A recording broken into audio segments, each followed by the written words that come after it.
Simon and Ian from AVC. You work with a lot of these companies in the Telos Alliance. You've been installing studios and equipment now for quite some time. Nice to see you at IBC. Good to be here. What have you seen and what are people talking about? I think everyone's talking about AI, not surprisingly. Interesting how people are using AI probably very inappropriately. Something that last year was just workflow is now AI, but that's okay. And I think that's the exciting thing, seeing that as a force multiplier. Especially one really good example is taking like old archives, which have been pretty much dead because they didn't have sufficient metadata to be actually really useful. And now we're able to go back and mine those and actually apply context to them. And, we have clients that are finding information they didn't know they had.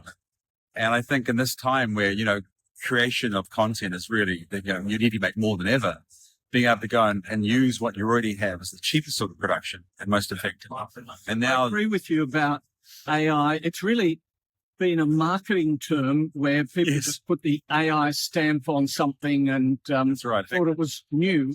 But this year I'm seeing that it's changing a bit. It's not just simple AI, use it to cut some costs. No. We're starting to see, just as you were saying, that it's being used for better handling of content.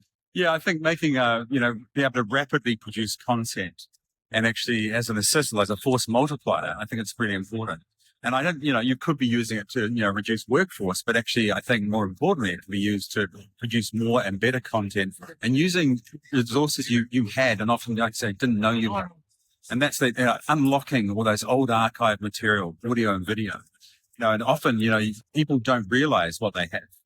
And I think now being able to go back very quickly and efficiently respond to things that happen now by finding what you've got in the past and be able to present that very effectively. It's a really important part of storytelling and, allow that people to have a narrative which is really relevant using data from the past, which was really hard. Got to be able to find it too, don't you? Well, that's right. I mean, finding it's half the battle. Naming conventions, all that stuff is really important. And there's so much content. People would have, very low levels of metadata, which might have the event and the time, the production people, but not actually necessarily every single face and every single voice that was actually there. And also you didn't actually have a transcript. So you'd have to spend a lot of time listening to a lot of content to decide actually there's nothing really useful here. So now providing sort of like literally transcription to thousands and thousands of hours of old content from dating back to sometimes, 30s and 40s if you're a state broadcast. It's really powerful and it's quite exciting too. AVC plans and installs a lot of facilities. How are you changing your thinking when the broadcasters are asking for more with the type of equipment that they can get? Yeah, well, it's very prevalent in New Zealand and Australia. There's something in the psyche of media people in those two countries that say, yes, I'm going to buy this, but I don't want to do what it says on the box. I also want to do other things. And they're always constantly pushing the barrow about how else can I use this product to do something else? How can I automate my workflows and stuff? And which turns into feature requests and us having to write glue for some stuff. Yeah, I think we do a lot of that. I think it's the misnomer. We don't install things. We design solutions using a really interesting toolbox. The partners we have with really amazing technology. But our job is to take and really translate what the customer need is, understand the kind of solution they're looking for, and then see what it is we have available to put that together for that solution. So it's not that we taking necessarily Telos products and then selling them and selling Telos products. We're providing solutions that help them do their mission, like tell their story.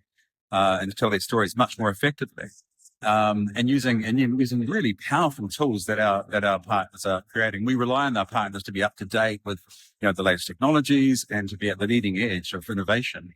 But somebody needs to do that translation. We act as a translator between the needs of the customer and the technology of our partners. I think that's probably the most important thing now because the technology allows us to just plug in a blue cable and a power cord and it work. But it's all that planning to actually adapt it to how the people want to work. Yeah, you can't do it successfully by dropping and running, right? You've got to start and work through the design and say, okay, we've got that right, we've got that wrong, and then find the solution. So there's a fair bit of this being done mid-project. You know what I mean? Like it's, yes, you can do a design and a plan, but as you get into it, it's so having the ability to change as well, change gear. We went through that at 9 when they moved from layer 2 to layer 3 in mid-project. That was a lot of fun. But yeah, it's interesting. You got to have the capability to change gear. Yeah. And people who resell hardware and walk away, they're not really helping. Yeah, I think we see our job as helping people tell stories. And that's we help them apply technology efficiently to do that. And so our job is not to actually sell cliffhanger, it's actually literally to help them tell stories, help them complete their mission more effectively. Stephen and Ian, thanks very much. Thank you.